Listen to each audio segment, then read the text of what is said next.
Hi hello నమస్కారం అందరికీ. నా పేరు చంద్రశేఖర్.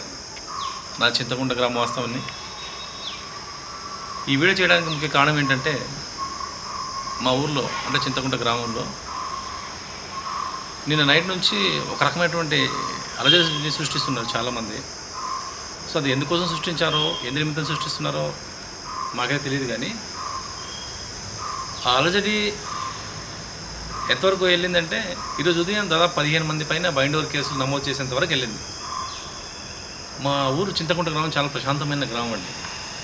మా ఊర్లో ఇప్పటివరకు ఎలాంటి అవంచనీయ సంఘటనలు కానీ, ఎలాంటి శాంతి భద్రతకు విఘాతం కలిగించే సంఘటనలు కానీ జరగలేదు ఇప్పటివరకు. అయినప్పటికీ కూడా ప్రశాంతంగా ఉన్నటువంటి చింతకుంట గ్రామంలో కొంతమంది పని కట్టుకొని కావాలని కుట్రపూరితంగా కొంతమందిని ఇరికించాలి అనే ఉద్దేశంతో ఈ యొక్క పనికి పూనుకున్నట్టు మాకు చాలా స్పష్టంగా అర్థమవుతుంది. ముఖ్యంగా ఏంటంటే, నిన్న night TDP candidate Veerabhadra Goud గారు వచ్చినప్పటి నుంచి ఉదయం ఈ 15 మంది బైండోర్ కేసులు నమోదయ్యేంత వరకు కూడా ప్రశాంతంగా ఉన్నటువంటి చింతకుంట గ్రామంలో భయాందోళనకు గురి చేస్తూ యువకులను, గ్రామంలో ఉన్నటువంటి ప్రజలను ఒక రకమైనటువంటి కేసులు వెంటాడుతున్నాయి అనే రకమైనటువంటి ఒక గ్రామంలో ఉన్నటువంటి ప్రతి ఒక్కరూ దీని గురించి చర్చించుకునే విధంగా ఈరోజు ప్రతి ఒక్కరు దీని గురించి చర్చించే విధంగా అలా తయారైపోయింది ఇప్పుడు మా ఊరు.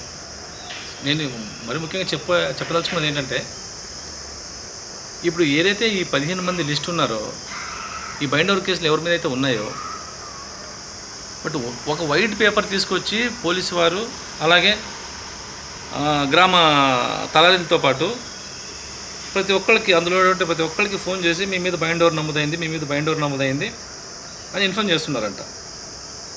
సో ఇక్కడ ఉన్నటువంటి ఈ 15 మంది పేర్లు నేను మీకు చెప్తాను. ఆల్మోస్ట్ మీకు తెలిసే ఉంటుంది. ఇది వైట్ షీట్.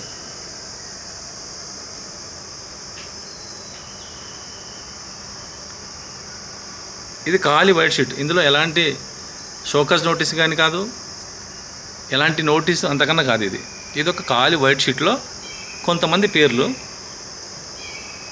దేగుల రమణ అంట, సన్ ఆఫ్ నెట్టప్ప అంటే రమణన్న గారు. ఈయన ఒక బిజినెస్ మ్యాన్, ఈయన రాజకీయవేత్త కూడా, రాజకీయ నాయకుడు కూడా. ఈయన మాజీ జెడ్పీటీసీ కూడా. రాజకీయ నాయకుడు రాజకీయం చేస్తారండి, ఇంకేం చేస్తారు చెప్పండి. ఎప్పుడు ఎలక్షన్స్ వస్తున్నాయి.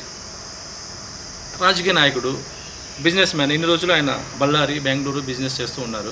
సో రాజకీయం, ఎలక్షన్స్ దగ్గర పడుతున్నాయి కాబట్టి ప్రతి ఒక్క రాజకీయ నాయకుడు ఖచ్చితంగా రాజకీయమే చేస్తారు. అందులో భాగంగానే ఆయన కూడా ఒక రాజకీయ నాయకుడు. మరి ఆయన ఎందుకు ఇందులో జాయిన్ చేశారో నాకైతే తెలియదు. ఇంకొక పేరు డొనేకల్ సురేష్ బాబు, ఈ సన్ ఆఫ్ ఎరస్వామి అండి. ఈ సురేష్ బాబు కూడా, ఆ పిల్లోడు కూడా ఊర్లోనే ఏదో పని చేసుకుంటూ ఉంటాడు ఆ పిల్లోడు. తర్వాత చెరుకూరి రాజు, తర్వాత చెరుకూరి అజయ్ అంట, మల్లెల శ్రీధర్ అంట. శ్రీధర్ ఈ పిల్లోడు మా క్లాస్మేట్. ఈ పిల్లోడు వ్యవసాయం చేస్తూ ఉంటాడు, రైతు ఈ పిల్లోడు. తర్వాత ముల్లా హుమాయూన్. ఇందులో ఆశ్చర్యకరమైనది ఏంటంటే, ముల్లా హుమాయూన్ తర్వాత షౌకత్ వలి. ఈ ముల్లా హుమాయూన్ అనే పిల్లోడు టెంట్ హౌస్ నడుపుకొని ఆయన జీవనం ఆయన సాగిస్తుంటాడు. ఈయనకి ఎలాంటి కేసులు కానీ, ఎలాంటి ఇవి కానీ ఏమీ లేవు ఈ పిల్లోడికి. అలాగే ముల్లా షౌకత్ అలీ కూడా. ఈ పిల్లోడు అయితే మరీ దారుణం. ఈ పిల్లోడు ఏదో ఈ సేవా కేంద్రం నడుపుకుంటూ, ఏదో ఆ జిరాక్స్ సెంటర్ నడుపుకుంటూ ఏదో జీవనం సాగిస్తూ ఉంటాడు ఈ పిల్లోడు. తర్వాత డీలర్ అంజి, వీడు మా తమ్ముడు. అసలు గ్రామంలోనే ఉండడు వీడు ఇప్పుడు కూడా ఊర్లో లేడు అనుకుంటా. తర్వాత బారికి చంద్రశేఖర్ అంట. ఈ బారికి చంద్రశేఖర్ అంటే నాకు తెలిసి ఈ పిల్లోడు ఏదో ఒక తోపుడు బండి పెట్టుకొని ఏదో బిజినెస్ చేసుకుంటున్నాడు. ఈ పిల్లోడి మీద కూడా బైండ్ ఓవర్ చేస్తున్నారంటే ఇది ఎంత దారుణం చెప్పండి. తర్వాత చాకలి కృష్ణ, సురేష్ గౌడ్. ఈ పిల్లోడు సురేష్ గౌడ్ కూడా ఏదో కిరాణా కొట్టు షాప్ నడుపుకుంటున్నాడు. తర్వాత బండెదులు ఇస్మాయిల్. ఈ ఇస్మాయిల్ అన్న అయితే పాప ఏదో ఆయనకి కూడా కిరాణా షాప్ పెట్టుకుని ఒక బంక్ పెట్టుకొని జీవనం సాగిస్తున్నాడు. ఈయన పైన కూడా బైండ్ ఓవర్ చేస్తున్నారు. ఇక సుబాను, ఉప్పరు లాలస్వామి అంట, ఉప్పరు శేషాద్రి అంట. సో వీరంతా సామాన్య ప్రజలు. వీరికి ఎలాంటి క్రిమినల్ కేసులు కానీ తర్వాత ఇతరత్ర కేసులు కానీ ఎటువంటి సంబంధం లేని వ్యక్తులు వీళ్ళంతా.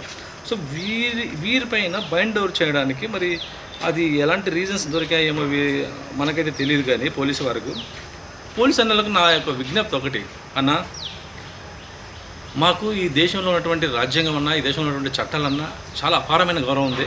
అలాగే మీ పట్ల కూడా మాకు చాలా అపారమైన గౌరవం ఉంది.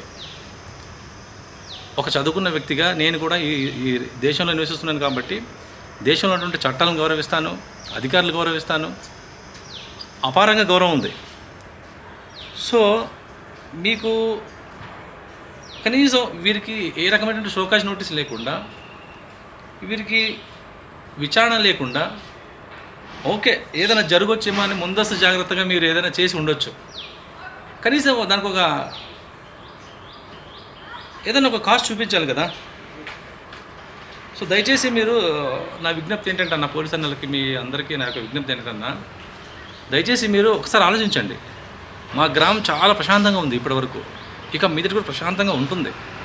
మా గ్రామంలో రాజకీయాలు ఉన్నాయి, ఈ పార్టీ ఉంది, ఆ పార్టీ ఉంది, అన్ని పార్టీ వాళ్ళు ఉన్నారు, అన్ని పార్టీ సానుభూతి పరులు ఉన్నారు, అన్ని పార్టీకి పనిచేసే వాళ్ళు ఉన్నారు. అయినంత మాత్రాన ఎప్పుడు ఎలాంటి అవంజ సంఘటనలు ఎప్పుడు జరగలేదు, ఎవరిపైన దాడి చేయలేదు. అలాంటి సంఘటనలు ఎప్పటికీ పునరుత్నం కూడా కావు. మా ఊళ్ళో జరగలేదు కూడా పునరుత్నం అవ్వడానికి మరి ముఖ్యంగా. సో అందుకని దయచేసి మీరు ప్రశాంతంగా ఉన్నటువంటి గ్రామంలో వర్గాలుగా విభజించే విధంగా ఈ యొక్క చర్య ఉందనేది నా యొక్క నమ్మకం. ఎందుకంటే ఇందులో కొన్ని పేర్లు ఉన్నాయి, ఇంకొన్ని పేర్లు లేరని చెప్పేసి ఒక రకమైనటువంటి గొడవలు తావి చేసే ఇదవుతుంది అనమాట గ్రామంలో. సో అలాంటి వాటికి మీరు అసలు తావు ఇవ్వకూడదు. ఒకటి, నిజంగా శాంతి భద్రతలకు విఘాతం కలిగించే విధంగా ఎవరైనా ఉన్నారు అంటే ఖచ్చితంగా చట్టపరంగా చర్యలు తీసుకోండి. దాంట్లో ఎలాంటి అభ్యంతరం ఎవరికీ ఉండదు. నిజంగా ఎవరైనా శాంతి భద్రతలకు విఘాతం కలిగించి సామాన్య ప్రజలకు ఇబ్బంది కలిగించే విధంగా ఎవరైనా ప్రవర్తిస్తున్నారు అంటే ఖచ్చితంగా వారి పట్ల మీరు చట్టపరంగా చర్యలు తీసుకొని చట్టపరంగా వారిని శిక్షించండి. అందులో మా యొక్క అభ్యంతరం కానీ ఇతరుల యొక్క అభ్యంతరం, ఎవరి యొక్క అభ్యంతరం ఉండదు. ఎందుకంటే చట్టం అందరికీ సమానమే కాబట్టి. మరి ముఖ్యంగా ఇందులో ఉన్నటువంటి పేర్లు ఉన్నటువంటి 15 మందికి కూడా నా యొక్క చిన్న విజ్ఞప్తి ఏంటంటే, మీరు అధైర్యపడకండి. మీరేం తప్పు చేయలేదు కాబట్టి మీరు అధైర్యపడాల్సిన అవసరం లేదు. ఈ దేశంలో పుట్టినటువంటి ప్రతి ఒక్కళ్ళకి, ఈ దేశ పౌరులుగా అధికారులకు ఎంత హక్కు ఉందో పౌరులుగా సామాన్య ప్రజలుగా మనకు కూడా అంతే హక్కులు ఉన్నాయి. రాజ్యాంగం మనకు అంతే రక్షణ కల్పించి ఉంటుంది. సో మీరు తప్పు చేయనంత వరకు మీరు భయపడాల్సిన అవసరం అంతకన్నా లేదు. చట్టం ఎవరికి చుట్టం కాదు. చట్టపరంగానే మనం అన్నీ ఎదుర్కోవాలి, చట్టానికి లోబడే మనం ఉండాలి అనే సంగతిని మీరు మనసులో ఉంచుకొని, మీరు తప్పు చేయనప్పుడు నిజంగా పై అధికారులకి మీ యొక్క లెటర్లు రాయండి.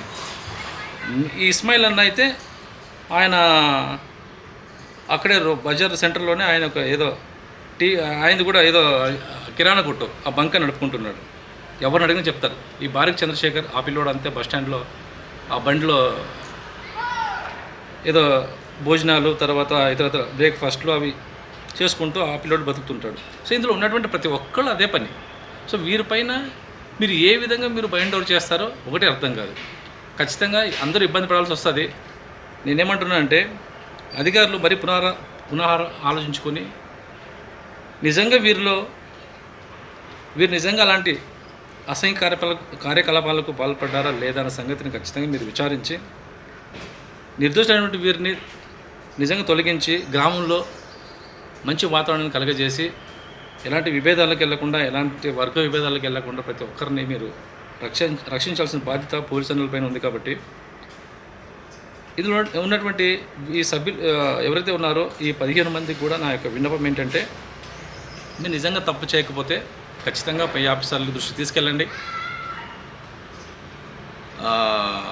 సిఐ దృష్టి తీసుకెళ్ళండి, ఆర్డీఓ దృష్టికి తీసుకెళ్ళండి, జిల్లా కలెక్టర్ దృష్టి తీసుకెళ్ళండి, అవసరమైతే ప్రిన్సిపల్ సెక్రటరీ దృష్టికి కూడా తీసుకెళ్ళవచ్చు. ఎందుకంటే తప్పు చేయనప్పుడు మనం ఏం లేదండి, మీకు ఎవరు సపోర్ట్ అవసరం లేదు, మా సపోర్ట్ అవసరం లేదు, ఇంకొకరి సపోర్ట్ అవసరం లేదు. మీకు చదువు వస్తుంది కదా, ఇంట్లో కూర్చొని ఒక లెటర్ రాయండి. నేను నిజంగా దీనికి నాకు ఎటువంటి సంబంధం లేదు, నేను ఎలాంటి అసహ్య కార్యకలాపాలకు పాల్పడలేదు, అవసరమైతే నాపై విచారణ జరిపించండి, నేను తప్పు చేస్తే శిక్షించండి, తప్పు చేయకపోతే ఇందులో మోసపూరితంగా కుట్రపూరితంగా ఇరికించిన వారిపైన చర్యలు తీసుకోండి చట్టపరంగానే అడిగే హక్కు ప్రతి ఒక్కరికి ఉంది. సో దయచేసి మీరేం ఆధారపడకండి. చట్టం అందరికీ సమానమైన సంగతిని మీరు గుర్తించండి. ఖచ్చితంగా పోలీసులు కూడా మరొకసారి నా విజ్ఞప్తి ఏంటంటే, మా గ్రామంలో ఎలాంటి అవాంఛనీయ సంఘటనలు జరగలేదు ఇప్పటివరకు. అలాంటి వాటికి ఆస్కారమే లేదు మా గ్రామంలో. మరి ముఖ్యంగా చెప్పాలంటే ఈ యొక్క అభ్యర్థి రావచ్చు, ఇంకొక అభ్యర్థి రావచ్చు, మరొక అభ్యర్థి వచ్చి ప్రచారం చేసుకుంటూ వెళ్తారు. గ్రామంలో ఉన్నటువంటి ప్రతి ఒక్కళ్ళు కూడా వివిధ పార్టీలకు పనిచేస్తున్నారు. ఏ గ్రామంలో అయినా కూడా అంతే. ఇంకొక విషయం చెప్పదలుచుకుంటే ఏంటంటే, 3 సంవత్సరాల క్రితం కూడా దాదాపు 52 మంది మీద బైండ్ ఓవర్ చేశారంట. ఆ 52 మంది కూడా అమాయకులే నాకు తెలిసి.